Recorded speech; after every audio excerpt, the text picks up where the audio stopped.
एक गांव में सीता नाम की लड़की अपने पिता सचिन और अपनी सौतेली माँ सीमा के साथ रहती थी। सीमा की कोई भी औलाद नहीं थी और वो सीता के साथ बहुत कठोर व्यवहार किया करती थी। सचिन विदेश की कंपनियों के साथ काम किया करता था, जिसके कारण काम के सिलसिले से सचिन ज्यादातर घर से बाहर रहता था और इसी कारण सचिन ने दूसरी शादी सीमा के साथ करी, क्योंकि 4 साल पहले सीता की मां संजना की कार एक्सीडेंट में मृत्यु हो जाती है, जिसके कारण सीता के पिता सचिन अपनी बेटी सीता के पालन पोषण के लिए दूसरी औरत से शादी करता है, जिसकी खुद की कोई संतान नहीं होती। सचिन ने बहुत सोच समझ के पूरे 4 साल बाद सीता की परवरिश के लिए सीमा से शादी करी, ताकि वो अपनी बेटी सीता को अच्छे स्कूल में पढ़ा लिखा सके। परंतु सीता की सौतेली माँ के आ जाने के बाद सब कुछ उल्टा होने लगता है। जैसा कि सचिन ने सोचा था, उससे बिल्कुल उल्टा होता है। सचिन अपनी बेटी को हमेशा से पढ़ाई लिखाई की चीजें, वेस्टर्न कपड़े, कैंडीज, मफिन्स आदि लाकर दिया करता था, ताकि उसे बाहर के बच्चों के साथ कम और पढ़ाई में ज्यादा मन लगे। और इतनी अच्छी स्टैंडर्ड की बुक पढ़ती सीता को देख सीमा मन ही मन बहुत चढ़ा करती थी। सचिन के बाहर जाते ही सीता की सारी बुक्स, महंगे वेस्टर्न कपड़े, कैंडी, मफिन्स आदि सीता से छीन लिया करती थी, क्योंकि सीमा एक बहुत ही लालची और मतलबी औरत थी। सीता की पढ़ाई लिखाई तो बहुत दूर की बात है, सीता को इतने सारे कामों में लगा दिया करती थी कि उसे चैन की सांस भी नहीं नसीब हो पाती थी। ऐसी ही एक दिन सीता बहुत गहरी सोच में डूबी सोफे पर बैठी होती है और खाना खा रही होती है कि तभी वहाँ पर उसकी सौतेली माँ सीमा आती है और कहती है, क्यों रे महारानी, अभी तक तूने सिर्फ घर का काम निपटा पाया है और यहाँ मजे से बैठकर खाना खाने में लगी है? तुझे जरा भी शर्म नहीं आई कि पहले अपनी माँ को खिला दूं, फिर मैं खुद खाऊं? नहीं माँ, मैंने घर के सभी काम निपटाने के बाद ही खाना खाना शुरू करा है और आपका खाना रसोई में रखा है। जब आपको भूख लगे आप तब खा लेना। माँ, मैं सुबह से खाली पेट काम कर रही थी और मुझे भूख लगी तो मैंने खाना खा लिया।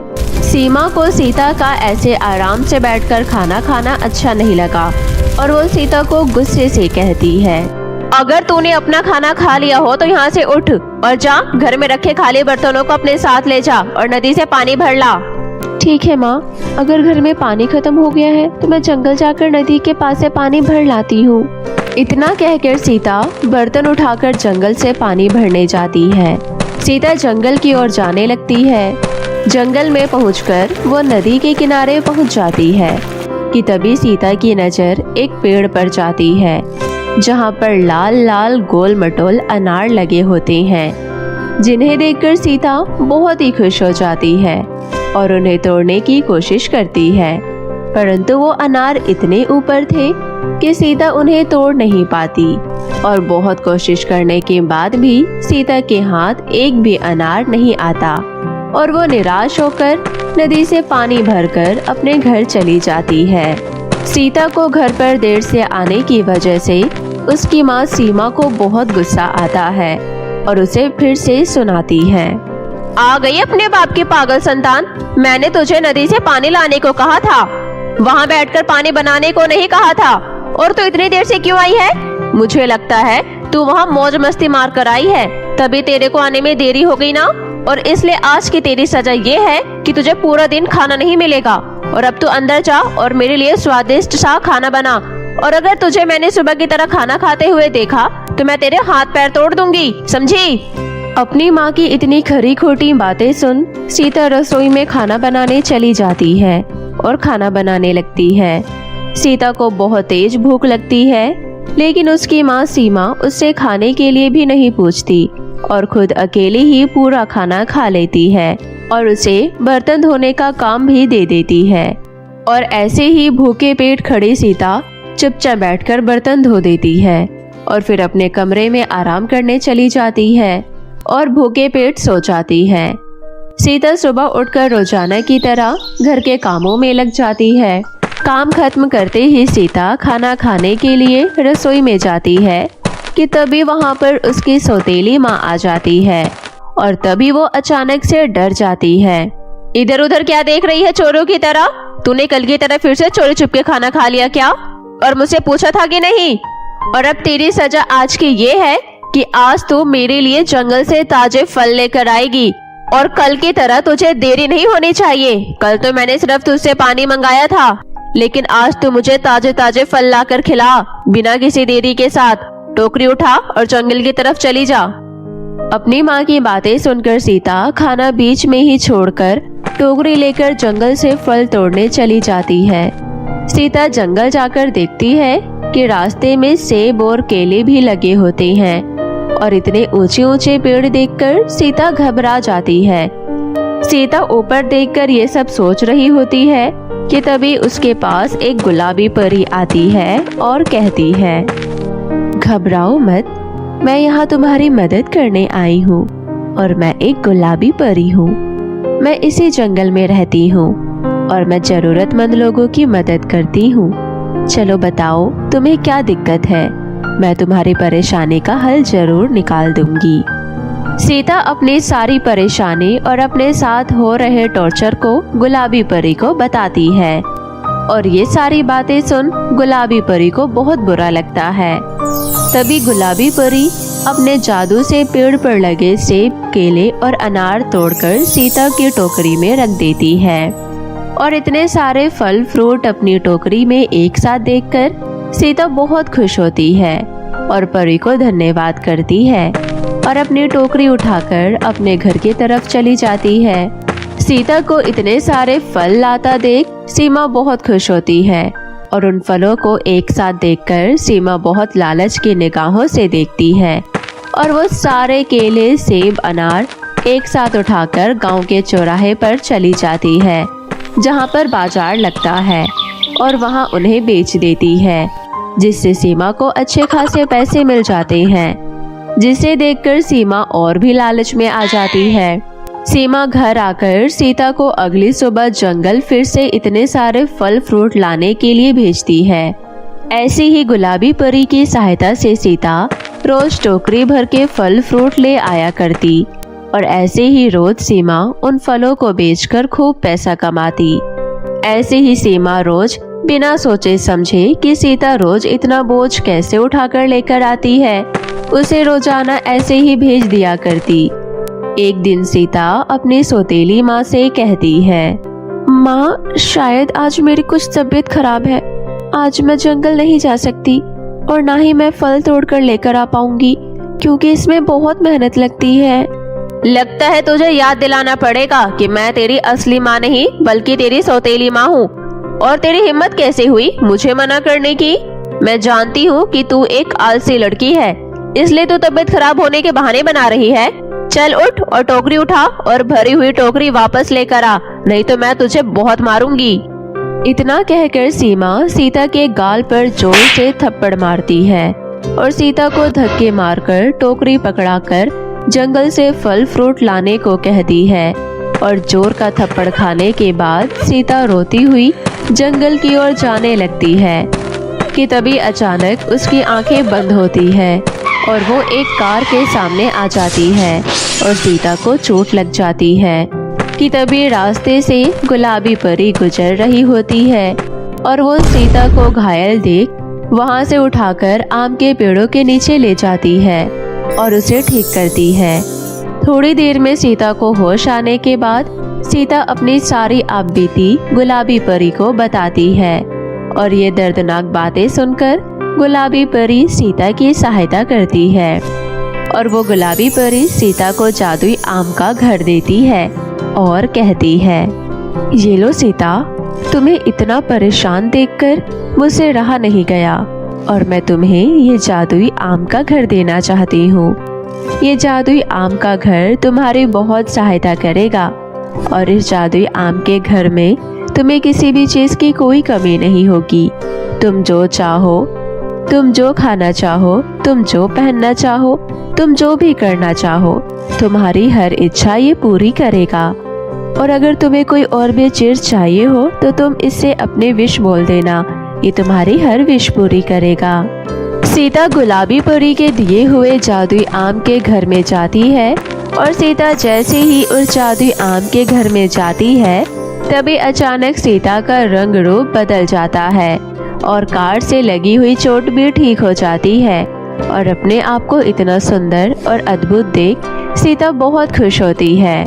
आम के जादुई घर में सीता देखती है कि जैसे उसके पिताजी उसके लिए वेस्टर्न कपड़े लाया करते थे, बिल्कुल वैसे ही कपड़े उस घर में रखे हुए होते हैं। बहुत सी डिफरेंट कंपनी के मेकअप किट देखती है और ये सब देख सीता बहुत खुश होती है।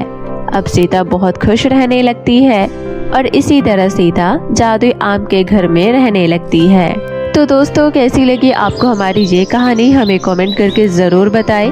अगर आपको हमारी ये कहानी पसंद आई हो तो इसे लाइक और शेयर करना ना भूलें। और अगर आप हमारे चैनल पर नए आए हैं तो हमारे चैनल को सब्सक्राइब करना ना भूलें, क्योंकि हम लाते रहेंगे ऐसे ही इंटरेस्टिंग और नई नई कहानियाँ सिर्फ आपके लिए। धन्यवाद। मिलते हैं नेक्स्ट इंटरेस्टिंग कहानी में। Bye bye. तब तक के लिए अपना ख्याल। बहुत समय पहले की बात है। एक गांव में नीलम अपनी 2 बेटियों रीना और गुंजन के साथ हंसी खुशी से रह रही थी। नीलम के गांव में बहुत सी चीजें अलग थी, जैसे कि उसके गांव में बहुत से लोगों को जादू करना आता था। छोटा मोटा जादू दिखाकर गांव के सभी लोग अपनी रोजी रोटी खाया करते थे। नीलम ने कभी भी जादू में कोई इंटरेस्ट नहीं दिखाया और वो गांव के जंगल से लकड़ियां काटने का काम किया करती थी। एक दिन नीलम देखती है कि उसके गांव की एक औरत अपने जादू से लहंगों की बारिश करवा रही होती है। लहंगे दिखने में बहुत ही कीमती और खूबसूरत थे। चमकदार लहंगे देखकर नीलम के मन में लालच आ जाता है और वो उन्हें चोरी करने की ठान लेती है। नीलम बहुत देर तक वो नज़ारा देखती रहती है और उस औरत के वहाँ से चले जाने का इंतजार करती है। थोड़ी देर बाद वो औरत वहाँ से चली जाती है। नीलम मौका देखकर वो सभी लहंगे चुरा लेती है और उन्हें दबे पांव अपने घर ले जाती है।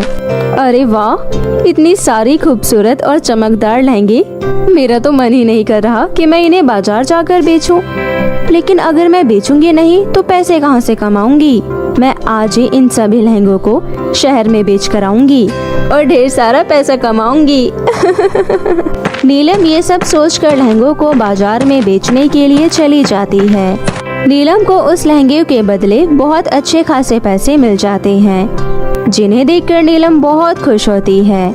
नीलम अपने घर वापस जाती है और वो अपनी दोनों बेटियों का एडमिशन एक स्कूल में करा देती है। नीलम अपनी दोनों बेटियों से बहुत प्यार करती थी। अब नीलम के कमाए हुए पैसे खत्म हो रहे थे। तभी नीलम दोबारा से चोरी करने की सोचती है। नीलम को पता था कि उस औरत के घर में बहुत सारे लहंगे हैं। नीलम तभी उस औरत के घर जाने का फैसला करती है और उसके घर पहुंच जाती है। नीलम चुपके से उसके घर के अंदर घुस जाती है और औरत के सर पर एक जोर से डंडा मारती है।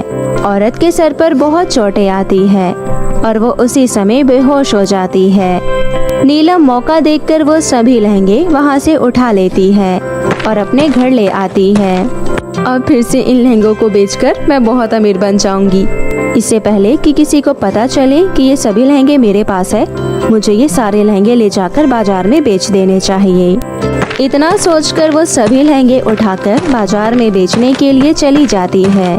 नीलम को फिर से उन लहंगों के बदले अच्छे खासे पैसे मिल जाते हैं। इतने सारे पैसे देखकर नीलम बहुत खुश होने लगती है और एक सुखी जीवन बिताने लगती है। अब नीलम को कोई मेहनत नहीं करनी पड़ती थी। उसके बिना मेहनत के ही उसे अच्छे खासे पैसे मिल जाया करते थे और अब धीरे धीरे करके नीलम का लालच बढ़ता ही जा रहा था। और यहाँ उस औरत को कुछ समझ में नहीं आ रहा था कि उसके सभी लहंगे जा कहाँ रहे हैं। तभी वो औरत रानी परी के पास जाती है और कहती है, रानी परी, हमारे गांव में आज तक कभी चोरी नहीं हुई है, परंतु कुछ दिनों से मेरे मायावी लहंगे गायब हो रहे हैं। मुझे समझ नहीं आ रहा कि वो लहंगे कौन चुरा रहा है। ऐसा कैसे हो सकता है? भला कोई तुम्हारे मायावी लहंगे क्यों चुराएगा? आखिर वो लहंगे कुछ दिनों में तो गायब ही हो जाते हैं। हाँ रानी परी, आप सही कह रही हैं। लेकिन मेरी जादुई शक्तियों से वो लहंगे 1 महीने के बाद गायब होते हैं। अच्छा, तो हमें पता लगाना चाहिए कि वो लहंगे कौन चुरा रहा है। कहीं ऐसा ना हो कि कोई उन लहंगों का गलत इस्तेमाल कर रहा हो। रानी परी अपनी जादुई दिव्य दृष्टि से उस चोर का पता लगा लेती है। देखो, तुम्हारा चोर हमें मिल गया है, परंतु देखो, इसे तुम्हारे लहंगों की बहुत आवश्यकता है। इसकी 2 बेटियां हैं और इसका घर चलाने के लिए कोई नहीं है। हमें इसकी सहायता करनी चाहिए। ये सब तो ठीक है रानी परी, परंतु आपको नहीं लगता कि हम उसे बढ़ावा दे रहे हैं? हमें उसे चोरी करने से रोकना चाहिए। हाँ, ये तो तुम सही कह रही हो। अगर हमने नीलम को नहीं रोका तो गांव में और लोगों की चोरी करने की हिम्मत बढ़ जाएगी। रानी परी नीलम को सबक सिखाने के लिए एक सोने का मायावी लहंगा बनाती है और वो लहंगे उस औरत को देकर कहती है, देखो, ये एक सोने का मायावी लहंगा है। तुम इसे ले जाकर अपने जादू से नीलम के सामने लाना और उसे यही लगना चाहिए कि ये तुम्हारे लहंगे हैं। तभी हमारे इस जादुई सोने के लहंगे से उसे अच्छा सबक मिलेगा। रानी परी के कहे अनुसार वो औरत सोने के लहंगे को ले लेती है और जाकर नदी के किनारे अपने जादू से तपस्या करने लगती है। उस औरत को पता होता है कि इस समय नीलम उसके लहंगे चुराने आती है। उस औरत को तपस्या करते देख और उसके सामने जादुई सोने का लहंगा देख नीलम के मन में लालच आता है और उस औरत को तपस्या में खोया हुआ देख नीलम दबे पैर वो सोने का लहंगा चुराने की सोचती है। नीलम धीरे धीरे अपने कदम आगे बढ़ाती है। जैसे ही नीलम वो सोने का लहंगा छूती है, तभी नीलम के ऊपर बहुत सारे लहंगों की बारिश होने लगती है। लहंगों की बारिश बहुत ज्यादा थी, जिसमें नीलम दब जाती है और चिल्लाने लगती है। तभी वो औरत अपनी तपस्या से बाहर आ जाती है और कहती है, नीलम, मैं सब जानती हूँ कि तुमने ही मेरे सारे लहंगों की चोरी की है और आज मैं तुम्हें इसका दंड देने के लिए तुम्हारे सामने ये जादुई मायावी सोने का लहंगा लेकर आई थी।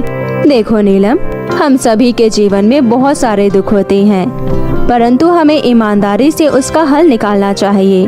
मैं मानती हूँ कि तुमने चोरी अपने फायदे के लिए नहीं की, परंतु तुम्हें इन लहंगों को देखकर इस तरह लालच में नहीं आना चाहिए था। मुझे माफ कर दो, मैं आगे से ऐसा कभी नहीं करूँगी। वो दरअसल मेरी 2 बेटियां हैं जिन्हें मुझे पढ़ा लिखा कर काबिल बनाना है और मैं बेचारी अकेली महिला क्या क्या करूँगी। इसलिए उन लहंगों को देखकर मेरे मन में लालच आ गया था, परंतु अब मैं समझ गई हूँ चोरी करना बुरी बला है। मुझे माफ कर दीजिए।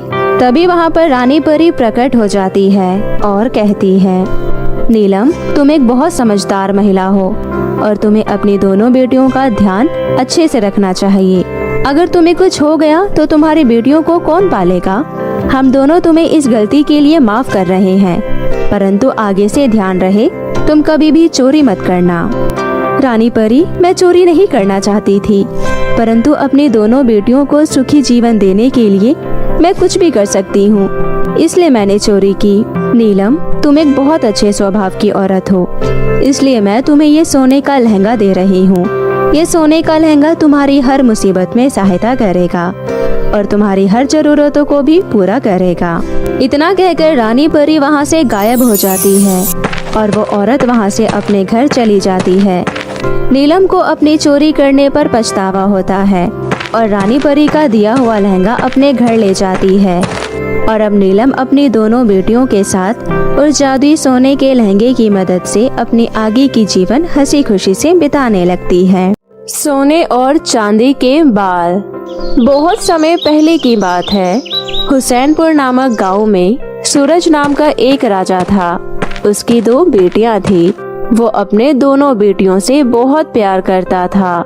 बड़ी वाली बेटी के बाल सुनहरे थे, इसलिए उसका नाम सोनम, और छोटी बेटी के बाल चांदी के थे, इसलिए छोटी का नाम मेघा था। सोनम मेघा को बिल्कुल भी पसंद नहीं करती थी, क्योंकि जब मेघा 5 वर्ष की थी तभी महाराज सूरज ने मेघा को गोद लिया था। पता नहीं पिताजी ने क्या सोचकर इसे गोद लिया। इसके तो बाल भी सफेद सफेद हैं। मेरी तो किस्मत ही खराब है जो मैं इसकी बहन हूँ। महाराज सूरज से ये देखा नहीं जाता था। वो चाहता था कि इसकी दोनों बेटियां मिलजुल कर रहे। कुछ ना कुछ तो करना ही होगा। अगर ऐसा ही चलता रहा तो यह दोनों हमेशा एक दूसरे से लड़ते ही रहेंगे। फिर महाराज सूरज अपने मंत्री बीरबल से सलाह लेने के बाद बाबा जी के पास आता है। बाबा जी कहते हैं, आइए महाराज जी, आपका स्वागत है। बताइए मैं आपकी क्या सहायता कर सकता हूँ। बाबा जी, हम अपनी दोनों बेटियों की रोज रोज की लड़ाइयाँ देखकर परेशान हो गए हैं। हमें कुछ उपाय बताइए जिससे वह दोनों सगी बहनें की तरह रहे। एक काम करो महाराज, कल अपनी दोनों बेटियों को लेकर आओ। ठीक है बाबा जी, मैं कल अपने साथ अपनी दोनों बेटियों को भी लेकर आऊँगा। महाराज सूरज इतना बोलकर वहाँ से अपने राजमहल आ जाते हैं और अगले दिन होने का इंतजार करते हैं। अगले दिन महाराज सूरज अपनी दोनों बेटियों को बाबा जी के पास चलने के लिए कहते हैं। ये सुनकर सोनम बहुत गुस्सा हो जाती है और कहती है, पिताजी, मैं इस मेघा की बच्ची के साथ कहीं नहीं जाने वाली। आप दोनों ही चले जाइए, मुझे नहीं जाना। बहुत देखने सुनने के बाद दोनों बेटियां महाराज सूरज के साथ बाबा के पास चलने के लिए राजी हो जाती है और दोनों बाबा के पास चली जाती है। वहाँ भी सोनम मेघा से लड़ना चालू कर देती है। सुन मेघा की बच्ची, तो इधर आकर खड़ी हो। पिताजी के बगल में मैं खड़ी होना चाहती हूँ। इतना सुन बाबा कहते हैं, अरे अरे, तुम दोनों लड़ो मत, शांत हो जाओ। बाबा जी, मैं इसके साथ नहीं रहना चाहती हूँ। कृपया आप कोई ऐसा इलाज बताएं जिससे मैं इसे अलग हो सकूं। बेटा गुस्सा मत करो, रुको मैं कुछ करता हूँ। बाबा दोनों बहनों से बातें करता रहा और उनके घर जाते वक्त बाबा ने कुछ जड़ी बूटियां मिलाकर एक दवाई बनाई और कहा, यह लो, यह दवाई तुम दोनों अपने खाने में मिलाकर खाना। इस दवाई के खाने से तुम दोनों एक दूसरे से अलग हो जाओगी। सोनम इतना सुनते ही बहुत खुश हो जाती है और दवाई की बोतल लेकर दोनों बहनें अपने घर आ जाती है और उस दिन के बाद वो दोनों अपने खाने में वो दवाई मिलाकर खाने लगती है। कुछ दिन ऐसे ही बीत जाते हैं और अब धीरे धीरे सोनम मेघा से लड़ना कम कर देती है। ये सब देख महाराज सूरज खुश हो जाते हैं और मन ही मन बोलते हैं, यह दवाई तो काम कर गई। धीरे धीरे मेघा और सोनम की लड़ाई होना बंद हो जाती है। ऐसे ही समय बीतता रहा और अब सोनम और मेघा के लिए बड़े बड़े राजमहल से शादी के लिए प्रस्ताव आने लगे। एक दिन पास के गांव के महाराजा महाराज सूरज को खाने के लिए परिवार सहित आमंत्रित करते हैं। मेरे प्रिय मित्र महाराज वीर प्रताप ने हमें परिवार सहित खाने के लिए आमंत्रित किया है। ऐसा है क्या? तो हम जरूर चलेंगे। हमें कब जाना होगा? कल सुबह ही।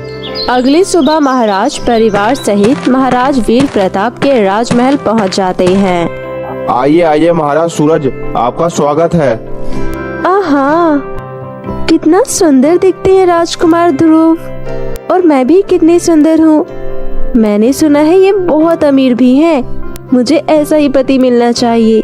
मैं ऐसे पति के ही तो लायक हूँ। चलिए चलते हैं शिकार करने। हम शिकार करने नहीं जाएंगे पिताजी, आप जाइए। ठीक है, चलो हम लोग चलते हैं। ओहो, कितने सुंदर पंछी हैं और कितने हरे भरे पेड़। पता नहीं लोग यहाँ शिकार करने क्यों आते हैं। अरे, ये तो राजकुमार ध्रुव है। हाँ, वही तो लग रहे हैं। नजदीक जाकर देखती हूँ। राजकुमार ध्रुव, आप यहाँ? आप तो सबके साथ शिकार करने गए थे ना? ओहो राजकुमारी मेघा, मैं सबकी नजरों से छिपकर शिकार छोड़कर यहाँ आ गया। मुझे पक्षियों का शिकार करना अच्छा नहीं लगता। शिकार से अच्छा तो मुझे जंगलों के पेड़ पर बैठकर पक्षियों को गाना सुनाना अच्छा लगता है। लेकिन आप शिकार पर क्यों नहीं गई राजकुमारी? मुझे भी आपकी तरह पक्षियों का गाना सुनना अच्छा लगता है।